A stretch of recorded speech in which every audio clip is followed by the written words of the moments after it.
to my channel. I'm Alexa. Today we're making deep dish chocolate chip cookies. I've measured out all my ingredients and I recommend that you do so too. You can find a full list of ingredients and measurements in the link in the description. Remember to watch the video first so you can be prepared. First, I'm going to sift together my all-purpose flour and baking soda. This is to make sure there are no clumps. If you don't have a sifter, you can use a wire whisk or a fork.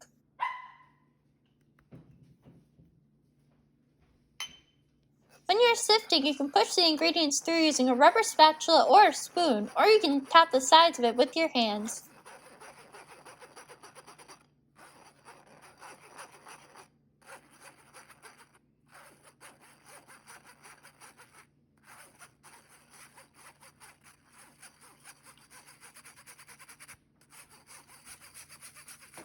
If your sifter has a stand, you should tap the sides of your sifter after it looks like all the ingredients have fallen through to make sure no ingredients are stuck.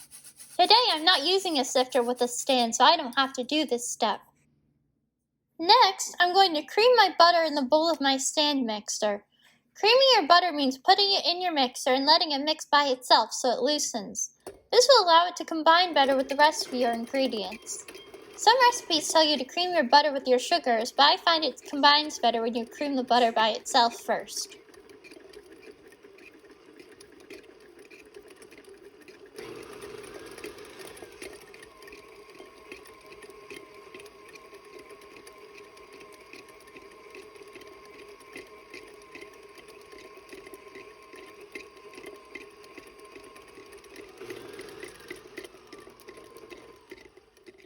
My butter is sticking to the bottom of my bowl, so I'm going to quickly scrape it off of there with my rubber spatula so it will mix better.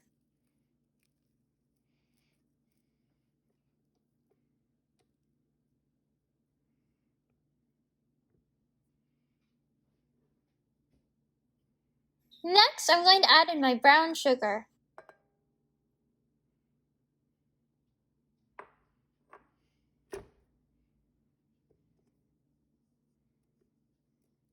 I'm going to mix this until it's combined.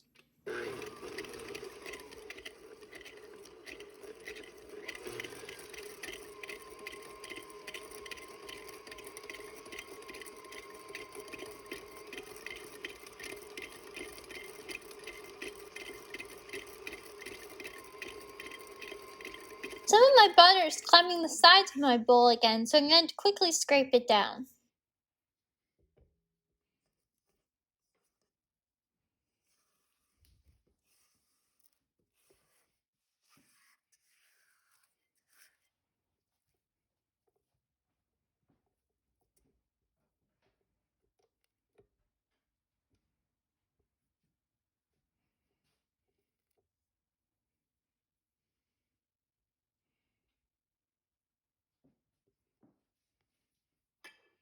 Next, I'm going to add in my egg. I'm going to scrape down the bowl my egg was in with a rubber spatula to make sure all of it enters my bowl.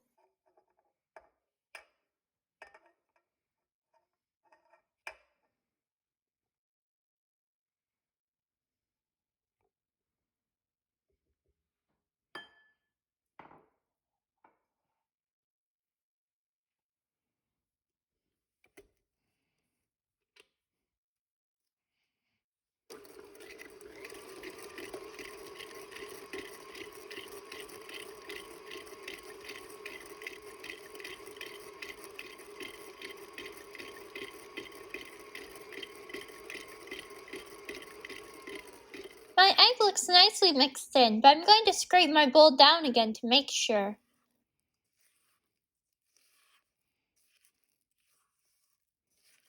Try to make sure your rubber spatula is as clean as possible because any ingredients on it will be harder to combine with your batter later on and create clumps.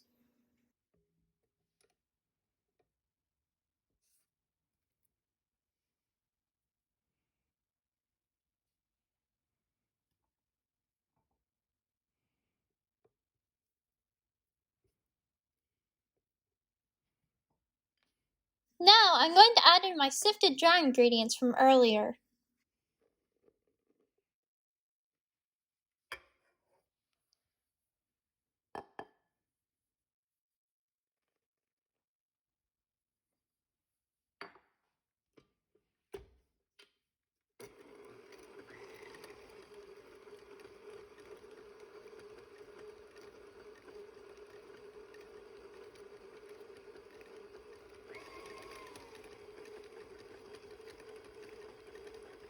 dry ingredients are climbing the sides of my bowl, so I'm going to scrape down the sides and bottom of my bowl as well as the beater of my stand mixer with a rubber spatula.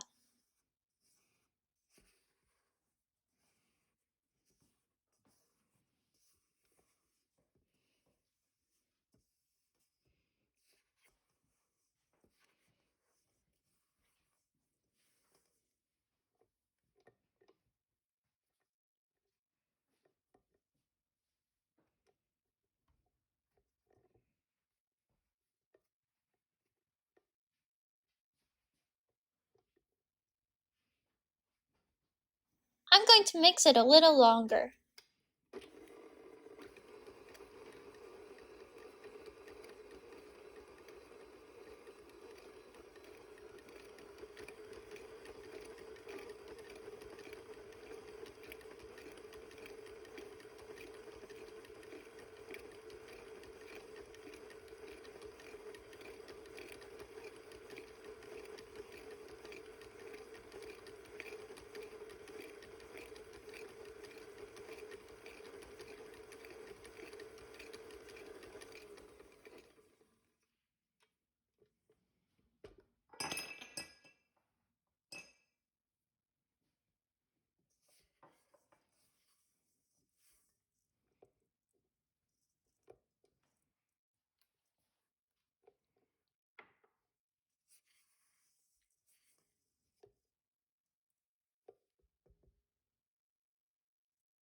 Next, I'm going to add in my vanilla extract. Normally, when making cookies, I'll say that vanilla extract is optional. However, as you can see, when it isn't added, the batter doesn't stay together. I'm going to mix it a little longer to combine my vanilla extract with my ingredients.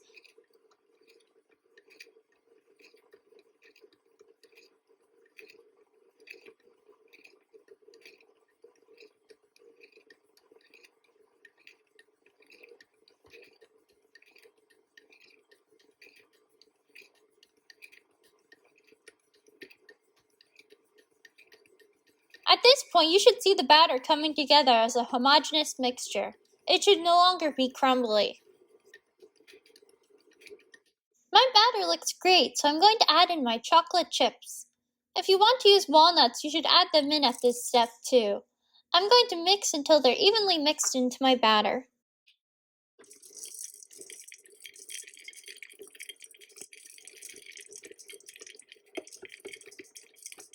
It looks great, so let's move on to the next step. Next, I'm going to measure out my cookies. I put cupcake liners into my muffin tin before I started. To do this, I'm going to use a 1/4 cup ice cream scoop, but you can use a measuring cup if you'd prefer. If you use a measuring cup, just flatten out the batter to be even in the cupcake liner.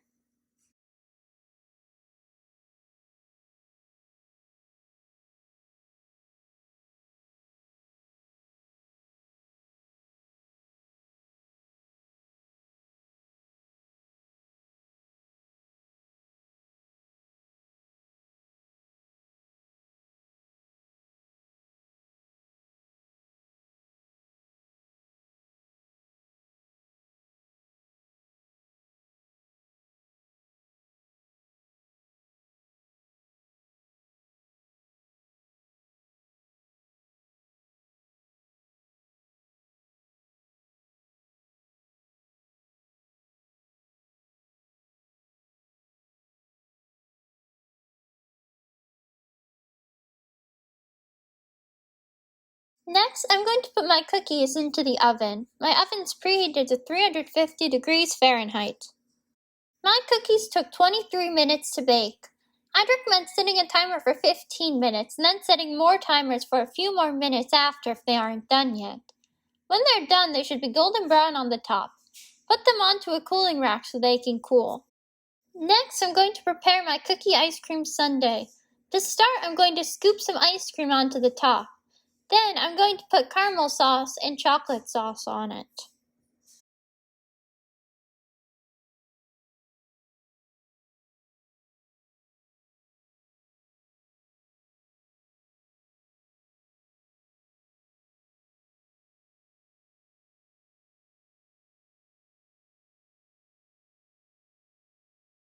And my chocolate chip cookie ice cream sundaes are done and looking delicious. Please let me know what you thought of the video in the comments and how the recipe went for you. Don't forget to like the video and subscribe so you can see when new videos are added. Thank you and enjoy.